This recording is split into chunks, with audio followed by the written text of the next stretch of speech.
Good morning. I am going to ask you to get out your pew Bibles, the page number 1027, and we will look at something interesting in there in just a moment. The passage we're concerned with today is from the 9th chapter of Luke's Gospel, which is one of the longest chapters in the Bible, but of course the chapter divisions are completely arbitrary, done during the Middle Ages. Luke was not one of the disciples who followed Jesus during his earthly ministry. When he wrote this gospel, he followed the outline of Mark's gospel for the most part. But at 951, he begins to depart from Mark. Mark tells of Jesus' final trip to Jerusalem in a little over one chapter. Luke takes 10 chapters.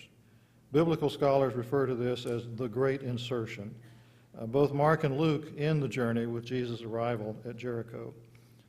Luke seems to have had a collection of Jesus' teachings which were not pinpointed to any particular place or time. And what he does is to insert them in this account of this journey. Some of these teachings and miracle stories are found in Matthew as well, but in a different context. For example, some of the teachings that Matthew bunches together as the Sermon on the Mount are scattered throughout these 10 chapters in Luke. But other teachings in this section, such as the story of the Good Samaritan, are not found in any other gospel. The verses we're looking at this morning are paralleled in Matthew's gospel, but they don't appear in Mark's. This is an example of how Matthew and Luke each used some other source in addition to Mark. They both follow Mark's outline, but draw additional teachings of Jesus from a source which we no longer have. Even when they're borrowing from that other source, Matthew and Luke use their own editorial judgment about where to place material and how much to include. In this case, for example, Matthew pretty much has the same material, but he does not include anything similar to verses 61 or 62 that we find in Luke's chapter.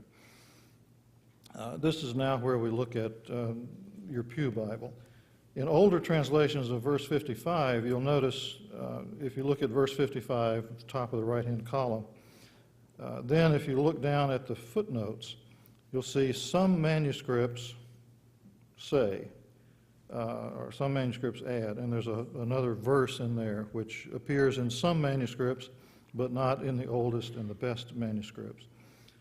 Apparently someone felt like when it says Jesus turned and rebuked them, we ought to know what Jesus said.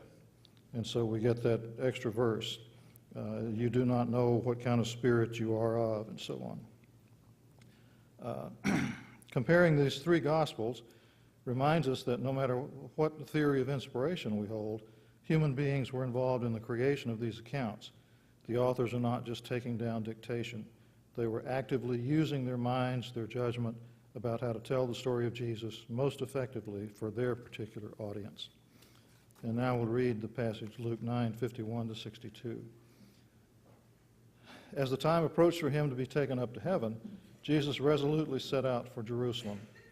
And he sent messengers on ahead who went into a Samaritan village to get things ready for him. But the people there did not welcome him because he was heading for Jerusalem. When the disciples James and John saw this, they asked, "Lord, do you want us to call fire down from heaven to destroy them?" But Jesus turned and rebuked them. Then he and his disciples went to another village. As they were walking along the road, a man said to him, "I will follow you wherever you go."